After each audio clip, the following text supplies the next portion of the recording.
interpretimi dyfisht, na jep disa, e kemi një bazë solide me u kuptu kjo që ndodhe edhe sot.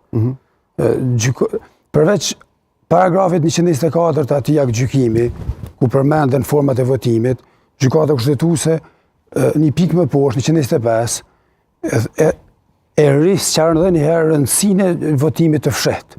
Thot, votimi fshet është mundësi që deputeti, vullneti i deputetit të respektohet.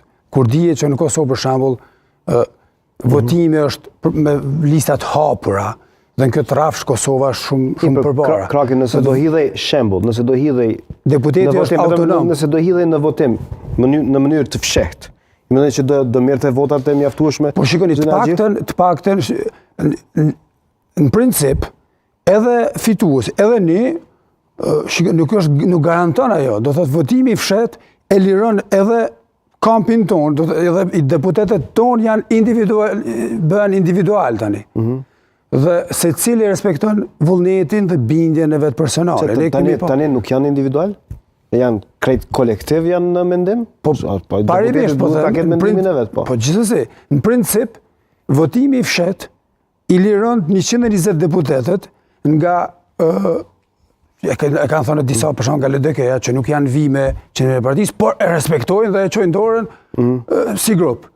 Votimi i fshet e mundson shprehjen, është në këtë rast, po dhe në shumë raste të tjera, është shprehja forma më demokratike, më e lirë e shprehjes vullnetit një deputeti i cili është dërguar aty si individualitet. Me vot, me listë hapur. Konkretisht, a tentuat t'ja hedhni opozitës me këtë votimin e fshehtë sot?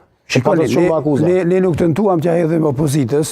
Ideja është që fakti që ne kemi respektu ciklin e seancës konstituive, e kemi propozu, ka pas ide, ka pas debate shpeshme për studje që thonin se vetëvendosja me partnerët e saj nuk do të propozoj për të fitu kohë, nuk do të propozoj hiç kandidat.